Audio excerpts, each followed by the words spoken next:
Gayunpaman, ang iba ay hindi tumigil sa pag-atake, papalapit ng papalapit. Ang evil spirit ay nagsimulang bumuo ng chi energy sa kanyang dalawang kamay, at pagkatapos ay inilabas niya ang kanyang dalawang braso. Gamit ang heavenly weapon technique, hinuyam niya ang kanyang dalawang kamao at nagpadala ng bola ng kidlat patungo sa dalawa pang kaaway. Pagkatapos noon, nagsagawa siya ng heavenly strike, at kumalat ang radiance upang bumuo ng isang malaking bola ng enerhiya. Ang lahat sa paligid niya ay nagsimulang matuno mula sa napakataas na temperatura, at ang agos ay tumagos sa bawat sel ng kaaway. Sinaksak ng dakilang estremador ang kanyang espada sa lupa upang hindi lumipad pabalik, at hinawakan ito.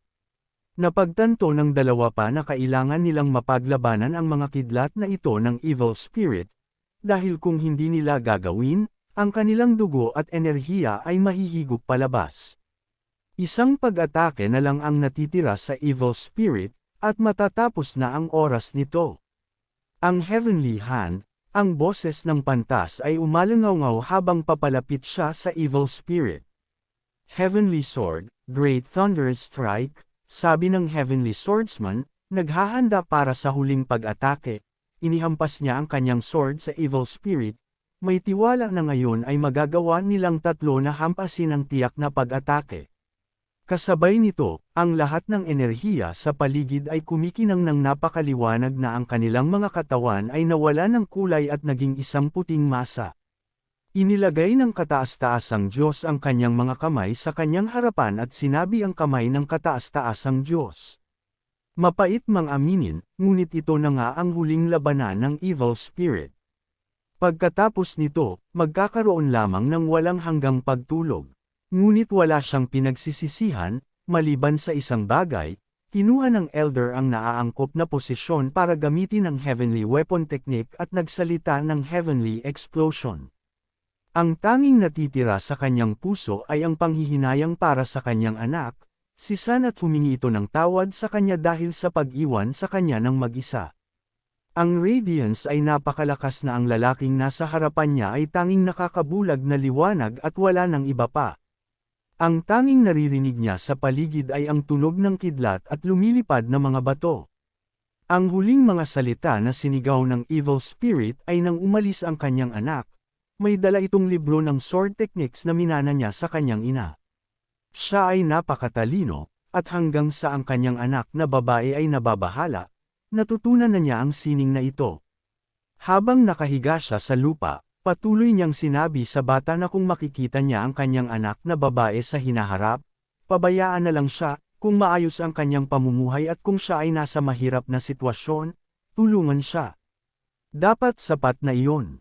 Oo, si Master C, nakatayo sa ibabaw niya noon, pinaalalahanan niya ang bata sa sinabi niya sa kanya noon, huwag mawala ang iyong ngiti. Hiniling niya sa kanya na maging katulad niya, na hanapin ang kanyang daan patungo sa celestial weapon at huwag hayaang pigilan siya ng anuman sa mundong ito. Oras na para pumunta sa sarili mong paraan. Lumipas ang 10 taon, napaupo si Sa pag-iisip, tinanong ang kanyang guro kung patay na ba talaga si Chaksan at kung sinuno ay kinuha ng mga kakilakilabot na tao mula kay Yuan.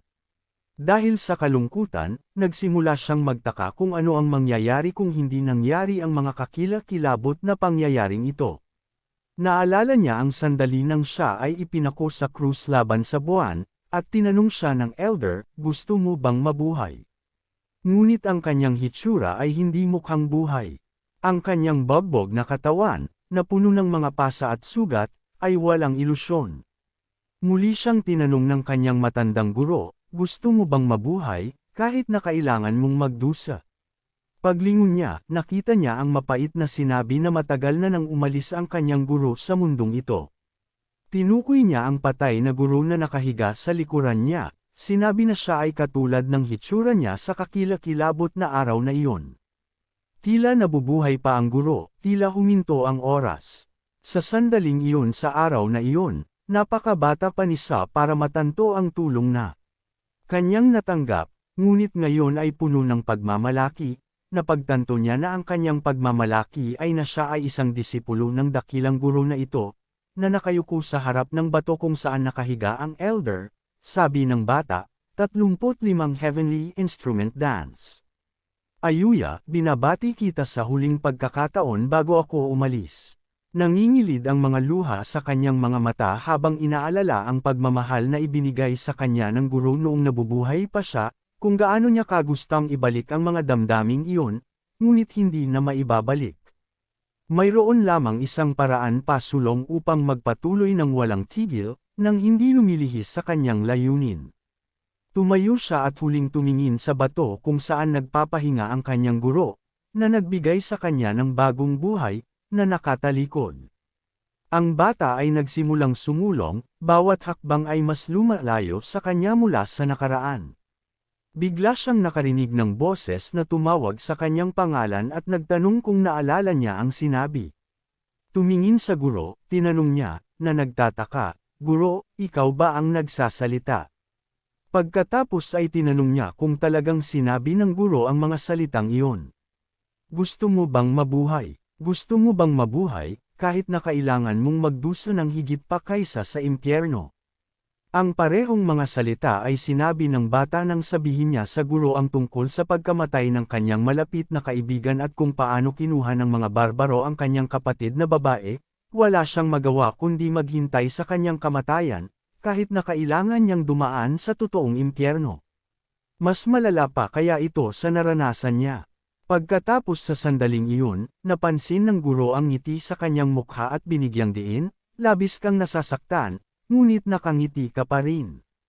Ang isang ngiti ay hindi mahalaga kung ano ang sitwasyon mo, kahit na ano ang nakapaligid sa iyo. Sa sandaling iyon, nangako siyang ibibigay sa kanyang estudyante ang lahat ng kanyang makakaya, kahit na ito na ang huling bagay na gagawin niya. Pinagpala siya ng guro na gawin ang sarili niyang paraan, na nagpapaalala sa kanya ng kahalagahan ng pagpiling ito. Naalala ni Sao ang bawat salita ng guro, lalo na ang tungkol sa pagngiti. At may bahagyang ngiti, nagpasya siyang kumilos ayon sa patnubay na ito. Siya ay nagpasya na pumunta sa kanyang sariling paraan at palaging ngumiti sa kabila ng mga paghihirap sa hinaharap. Ang templo ng Banma, na nakatago sa mga mapait na bundok ng Nishan, ay naghihintay para sa kanya sa labasan. Mula sa kanyang kanlungan sa mga bato ay inukit na mga larawang bato ng mga ermitanyo na nanunood sa mundo mula sa kadiliman.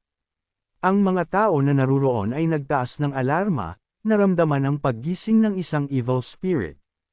Humigit kumulang 400 mandirigma ang nagtipon sa harap ng kuweba ng ermitanyo, kung saan pinagmamasdan sila ng trio ng mga inukit na figure.